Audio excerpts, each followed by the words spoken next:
Pernah mikir nggak sih, kenapa harga satu Bitcoin sekarang itu bisa tembus lebih dari 1 miliar rupiah? Apakah karena supply-nya terbatas? Atau cuma hype doang? Di video ini, gua akan bahas semua faktor yang bikin harga Bitcoin bisa semahal itu. Dan kenapa ini bukan sekadar spekulasi belaka. Gas! Pertama, kita bahas soal supply. Total supply Bitcoin itu cuma 21 juta BTC. Titik. Gak bisa dicetak lagi kayak dolar, kayak rupiah. Dan setiap 4 tahun sekali reward miningnya dibagi dua. Itu yang disebut dengan halving. Supply makin sedikit, permintaan naik, equals harga naik. Prinsip ekonomi dasar, basic demand and supply. Dan sekarang udah lebih dari 19,8 juta Bitcoin yang ditambang. Artinya udah hampir habis. Lalu permintaannya naik. Kenapa bisa permintaan dari Bitcoin naik? Kenapa demand-nya itu bisa naik? Karena makin banyak orang dan institusi yang percaya sama Bitcoin. Teori di balik blockchain-nya, keamanannya, makin banyak yang percaya sama dengan makin banyak yang beli. Contohnya, MicroStrategy alias MSTR itu baru-baru ini membeli Bitcoin senilai 1,5 miliar dolar. Dan sekarang Michael Saylor itu memegang hampir 2% dari total Bitcoin yang akan pernah ada. Yang kerennya juga sekarang ETF spot Bitcoin itu udah disetujui sama Amerika dan bisa diperdagangkan. Kalian lihat di sini, MicroStrategy itu memiliki 500.000 Bitcoin lebih atau setara dengan 2,6% dari total Bitcoin yang ada. Lalu ETF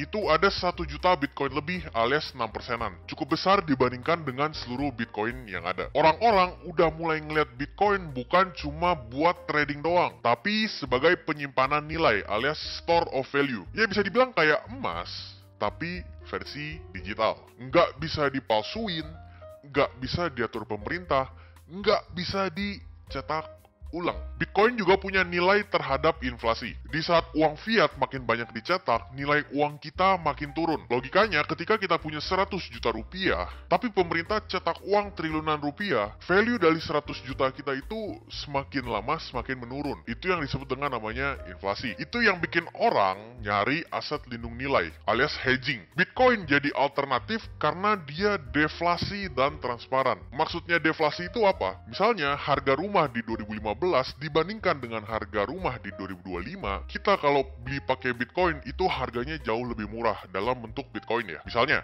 rumah di 2015 mungkin 300 Bitcoin. Sekarang di 2025 mungkin hanya 10 Bitcoin. Itu yang disebut dengan namanya deflasi. Contoh, di 2020 sampai 2021, Amerika itu ngeprint triliunan dolar buat stimulus COVID. Apa yang terjadi?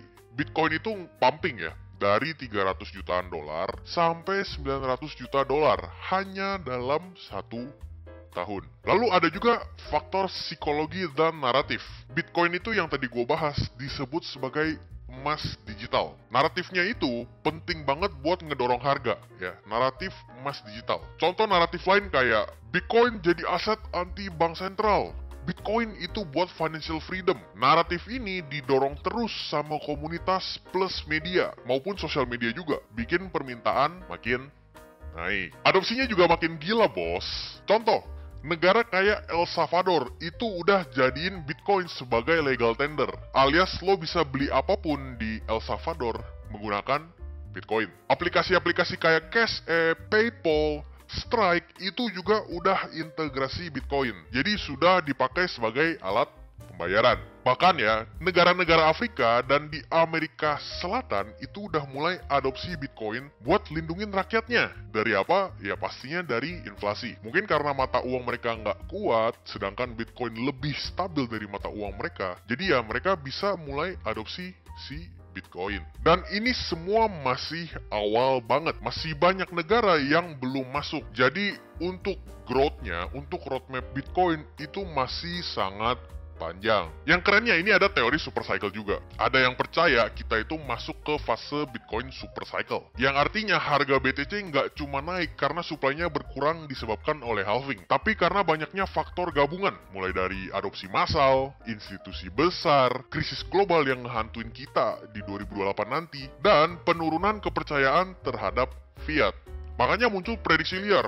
Oh, Bitcoin itu bisa ke 250.000 dolar. Bitcoin itu bisa ke 1 juta dolar. Dan kalau itu beneran kejadian, berarti satu Bitcoin itu bisa lebih dari 15 miliar rupiah. Sedangkan harga sekarang itu masih hanya 1 miliar rupiah. Jadi, kenapa harga Bitcoin bisa sampai 1 miliar lebih? Alasan paling simpelnya adalah karena supply-nya terbatas, demand-nya makin gede, dan narasi ini nih, narasi soal emas digital semakin kuat. Sekarang, tinggal lo tentuin. Mau jadi penonton? Ngelihat Bitcoin naik, atau ya lo mulai belajar dan nyicil investasi, masuk ke aset yang baru. Semoga video ini bisa ngebantu lo ngerti kenapa harga Bitcoin itu bisa gila sampai 1M. Dan cek juga video-video gua yang lainnya untuk tingkatin pemahaman lo tentang kripto. See you in the next video.